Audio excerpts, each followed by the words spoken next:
Buenas tardes, mi nombre es Rafael Salcedo de la 5045 y yo les voy a hablar de lo que sería la fisiopatología del equilibrio hidroelectrolítico, el equilibrio ácido-base y cualquier tipo de fisiopatología renal.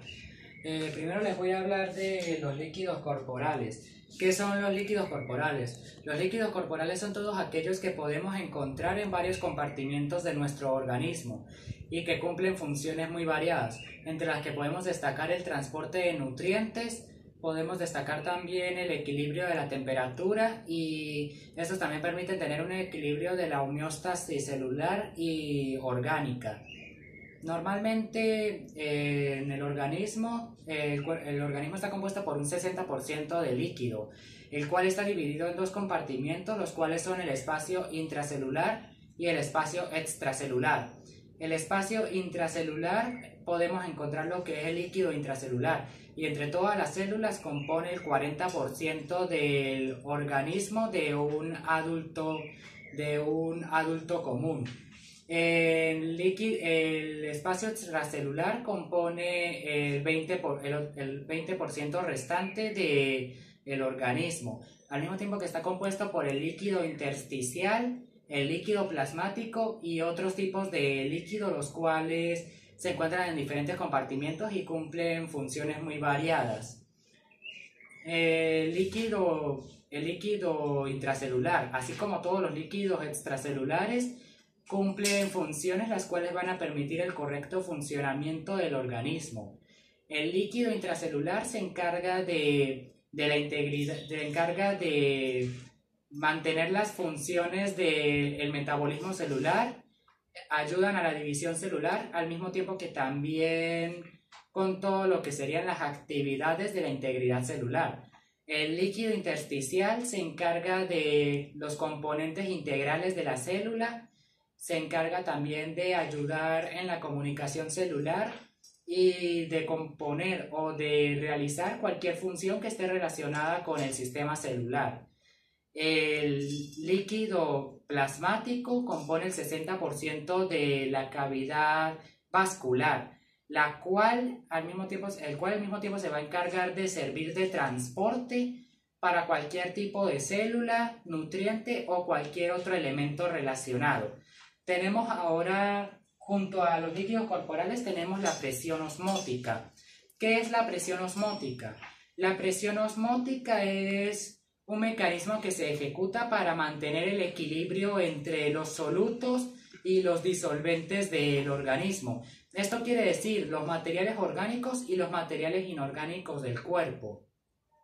Esto se logra mediante un mecanismo en el cual los solutos se mueven a través del organismo y la membrana plasmática se encarga de soltar los diferentes disolventes o líquidos hacia el organismo, al mismo tiempo que cerrando con un mecanismo el cual va a evitar que haya un exceso de líquidos que puedan eliminar cualquier soluto del organismo, como lo pueden ser los electrolitos.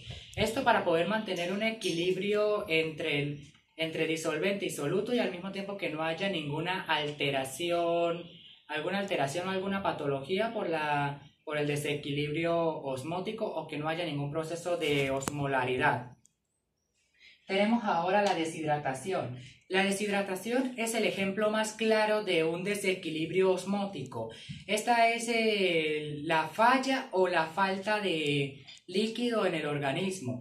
También se puede definir como la pérdida de líquido en un 3% del 60% que compone al organismo. Esto se puede deber a temperaturas altas en el ambiente, se puede deber a ejercicio físico excesivo o a la falta de bebida de líquidos o inclusive estos tres factores juntos. También se puede deber a algunas enfermedades como lo pueden ser las alteraciones del equilibrio hidroelectrolítico. También entre las causas tenemos que puede ser debido a algunos medicamentos como bien lo pueden ser aquellos que se encarguen de influenciar a la excreción de orina o inclusive a algunas enfermedades como bien lo pueden ser la diabetes u otras enfermedades. Tenemos también que los síntomas de la deshidratación se basan en orina turbia, orina oscura, se basa también en náuseas, vómitos, en desmayos e inclusive malestares generales. La forma en la que podemos diagnosticar la deshidratación es mediante exámenes de orina y exámenes sanguíneos. Los exámenes de orina para poder saber en qué grado se encuentra la deshidratación y descartar cualquier otro tipo de enfermedades como lo puedan ser la infección de la orina o la cistitis. Y los exámenes sanguíneos para poder ver y controlar los números de los electrolitos y cualquier otro elemento orgánico. El tratamiento de la deshidratación depende mucho del grado y de la edad que afecte. Si normalmente puede afectar niños y estos tienen enfermedades como vómitos, como diarreas o como fiebres altas, se les tiene que dar suplementos líquidos, los cuales se venden en venta libre en farmacias. Se tienen que administrar de forma oral. Y en el caso de los adultos basta con beber más líquido, en especial agua fresca, y en el caso de los deportistas, bebidas deportivas las cuales contienen mayor número de electrolitos y algunos compuestos orgánicos. Tenemos ahora las alteraciones del sodio, potasio y del calcio. Las alteraciones del sodio, potasio y del calcio son todas aquellas alteraciones que están relacionadas con el equilibrio hidroelectrolítico, en el cual puede haber un exceso de líquido o un exceso de alguno de estos electrolitos. Comencemos con el sodio. Las alteraciones del sodio son las siguientes. Tenemos primero la hiponatremia. La hiponatremia es una alteración en la cual los niveles de sodio están completamente bajos. Esto puede ser debido a una dieta en la cual el sodio no exista o a un exceso de líquidos, aunque también puede deberse a un fallo en la digestión del sodio o de la producción de en los riñones o en el hígado.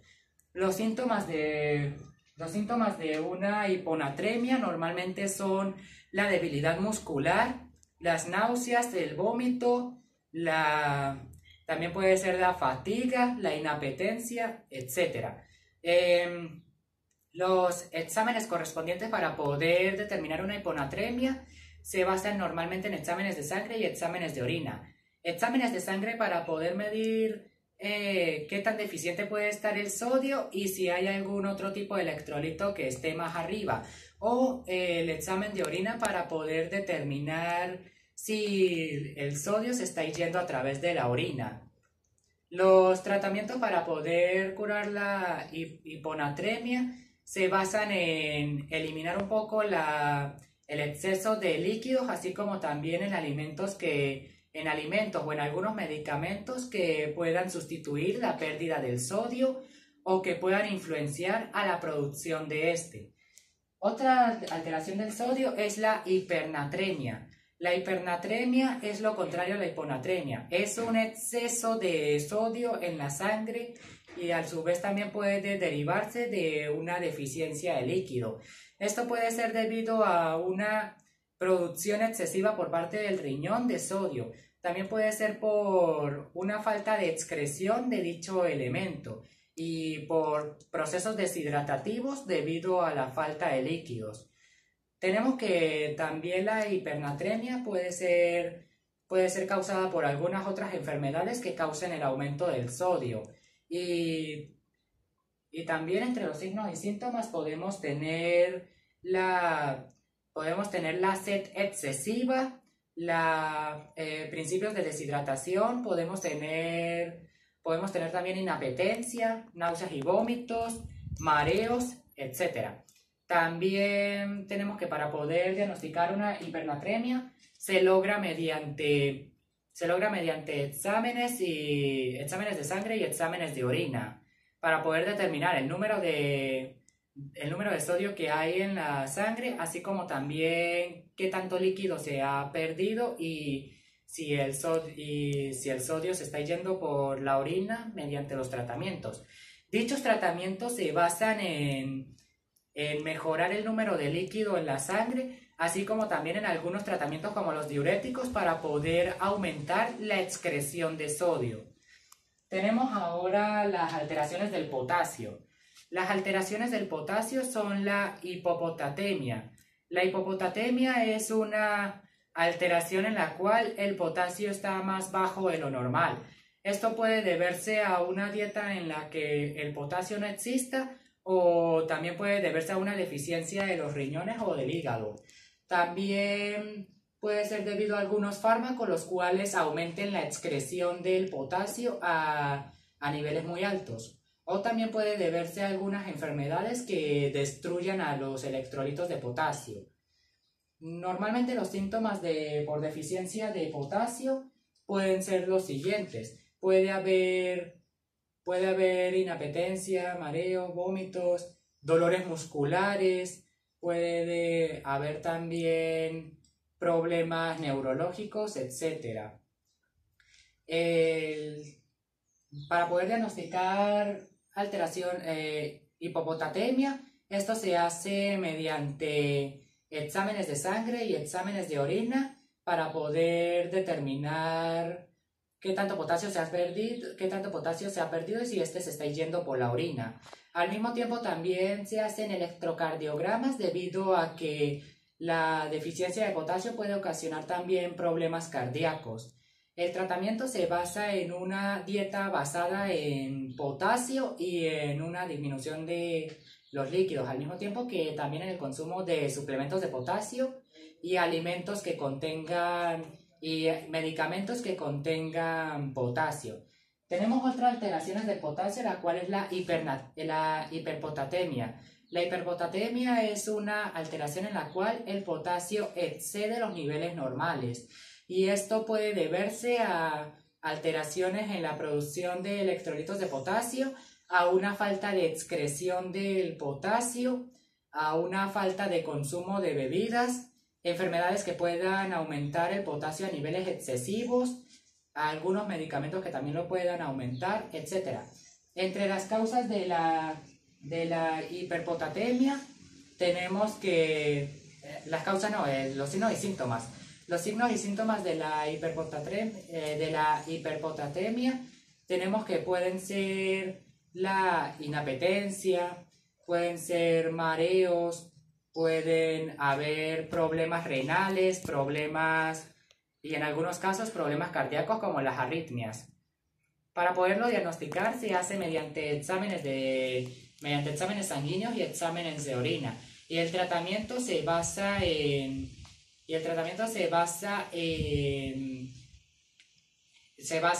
poder eliminar todo tipo de deficiencia de líquidos y tratar de excretar la mayor cantidad posible de potasio.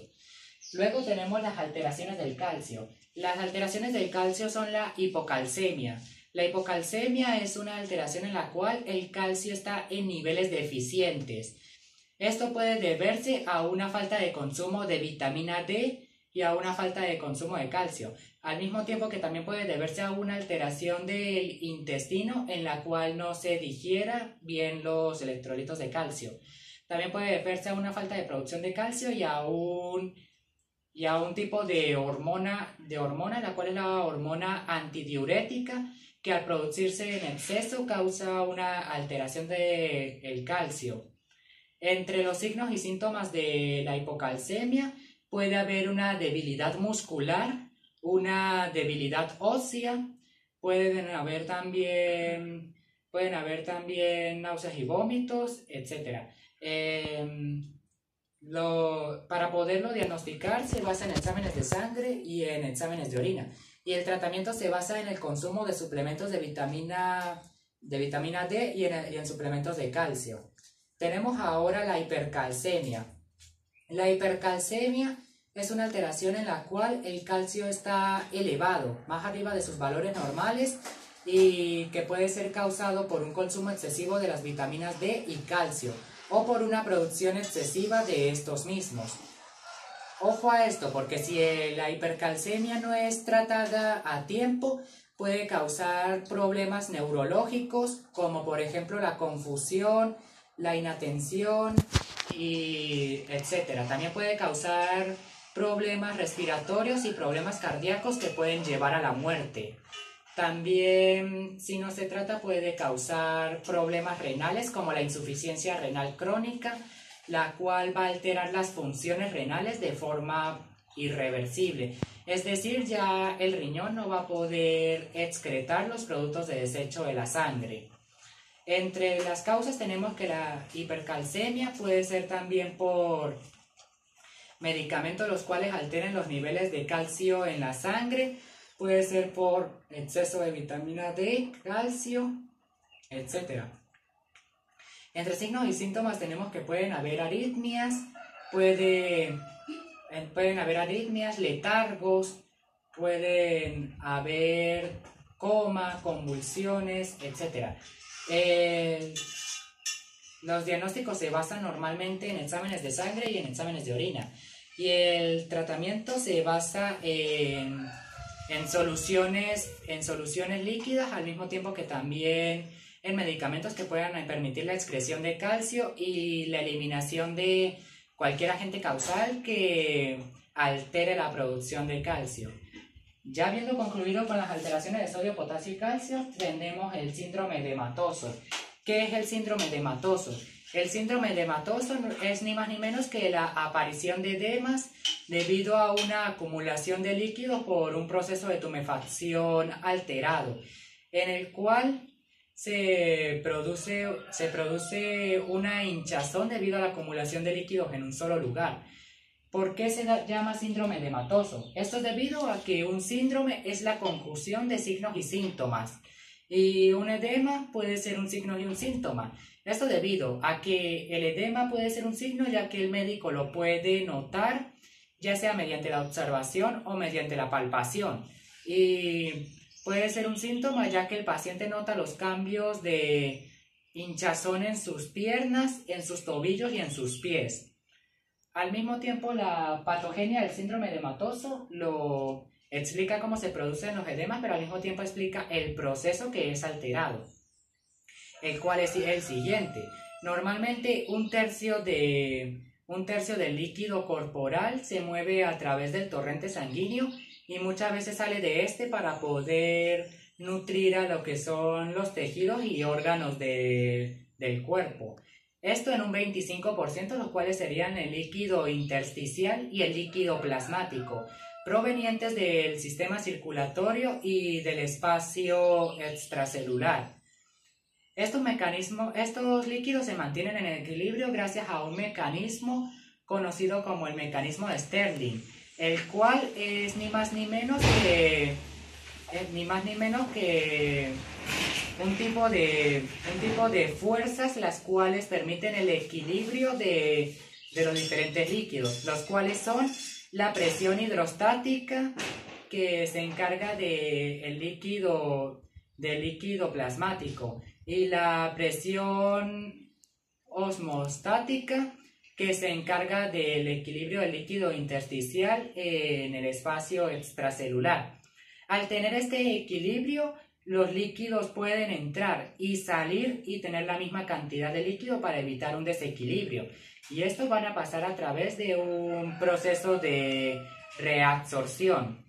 Bueno, hasta aquí todo normal, pero ¿por qué se produce un edema? Un edema es producido porque hay una alteración en alguno de estos factores de reabsorción, lo cual produce que parte del líquido plasmático llegue a la zona del intersticio, lo cual va a producir una acumulación que posteriormente va a producir la hinchazón del edema. Entre los tipos de edema hay varios tipos de edema. Tenemos primero los edemas por temperatura. Un edema por temperatura se caracteriza por ser un edema frío o un edema caliente. Debido a su extensión, los edemas pueden ser edemas localizados y edemas generalizados. Los edemas localizados son todos aquellos que afectan a un tipo de tejido u órgano. Esto debido a una inflamación o a una hinchazón que es producida por alguna trombosis venosa. Tenemos los edemas generalizados. Los edemas generalizados son aquellos que cuando se presenta alguna complicación producen una hinchazón en todos los órganos y tejidos del cuerpo. También lo pueden producir en los sistemas celulares subcutáneos. También tenemos otra clasificación de los edemas que es según el órgano afectado, los cuales serían los edemas cardíacos. ¿Qué son los edemas cardíacos? Los edemas cardíacos son aquellos que se producen en la zona de los vasos sanguíneos debido a una falla en los líquidos intersticiales, lo cual produce que el líquido hemático llegue a la zona del intersticio, produciendo así un edema. Entre signos y síntomas de esto podemos tener problemas cardíacos, podemos tener disnea, aritmias, insuficiencias cardíacas, etc. Puede ser producido por una insuficiencia renal, por un fallo en los mecanismos de equilibrio, puede ser producido también por la presencia de enfermedades que alteren el flujo sanguíneo, etc. Luego tenemos el edema hepático. El edema hepático se produce por una alteración por insuficiencia renal, la cual posteriormente va a llevar a los líquidos a acumularse en la zona del hígado, en donde se pueden producir alteraciones como bien lo puede ser la acumulación de líquidos, la incapacidad de excreción, orinas turbias, mareos, inapetencias, etc. Por último tenemos el edema renal. El edema renal se produce por la misma insuficiencia renal que no permite el desecho de sustancias de desecho que provienen del sistema circulatorio o de cualquier otro tejido. Aquí los signos y síntomas son variados y pueden darse debido a un exceso de líquidos, puede haber una hinchazón, puede haber también orina turbia, puede haber también una afección en los procesos de los vasos sanguíneos, etc. Luego tenemos el diagnóstico. Para poder diagnosticar edemas, esto se logra mediante un examen físico en el cual también se puede mandar lo que sería una tomografía o podría mandarse también exámenes sanguíneos para ver qué es lo que está pasando. Tenemos ahora la insuficiencia renal. ¿Qué es la insuficiencia renal? La insuficiencia renal es la incapacidad que tiene el riñón para poder excretar sustancias de desecho que provienen de la sangre o de cualquier tejido. Es decir, en términos más científicos, es la incapacidad del riñón para poder excretar sustancias de desecho debido a alguna alteración de sus funciones.